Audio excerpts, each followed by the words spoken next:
Assalamualaikum warahmatullahi wabarakatuh.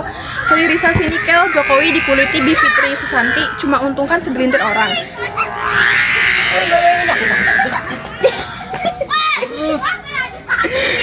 Program Pak nggak bisa ngomongnya susah. Hilir. Program hilirisasi nikel yang selama ini menjadi andalan pemerintah mendapat sorotan tajam. Pakar hukum tata negara Bivitri Susanti membongkar habis berbagai persoalan di balik janji manis proyek strategis ini dalam podcast Deddy Sitorus Official.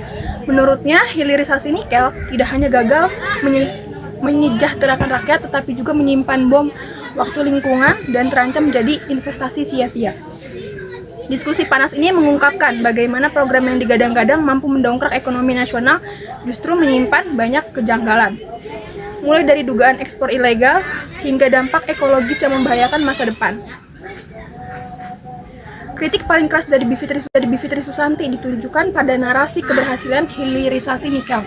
Ia secara belak-belakan menyebut bahwa manfaatnya lebih banyak dinikmati oleh segelintir pihak, bukan masyarakat luas. Bahkan ia menyinggung adanya praktik lancung di balik proyek ini. Serak, Pak. Hilirisasi nikel yang dibanggakan ternyata diekspor ilegal dan kini mengalami oversupply, ya kan? Ungkap Bivitri. Fakta ini menampar klaim pemerintah bahwa hilirisasi akan memberikan nilai tambah maksimal di dalam negeri.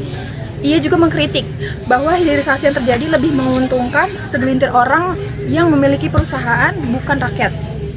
Lebih jauh, Bivitri menyoroti ancaman usangnya investasi nikel yang masif. Lebih jauh, Bivitri menyoroti ancaman usangnya investasi nikel yang masif ini. Kemunculan teknologi baterai baru yang tidak lagi beruntung pada nikel bisa membuat miliaran dolar yang digelontorkan untuk membangun smelter menjadi sia-sia. Hal ini menjadi pertanyaan besar terhadap visi jangka panjang pemerintahan. Kok malu, Pak? Gagasan bahwa hilirisasi nikel mendukung transisi energi hijau melalui mobil listrik juga tak luput dari kritik. Bivitri mempertanyakan klaim ramah lingkungan Bivitri mempertanyakan klaim ramah lingkungan dari nggak bisa ngomongnya.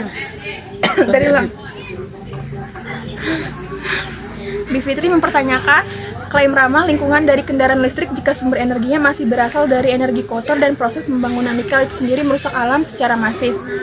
Penggunaan mobil listrik dikritik karena sumber energinya masih dari fosil dan baterainya sulit diurai, berpotensi menjadi sampah yang berbahaya, paparnya.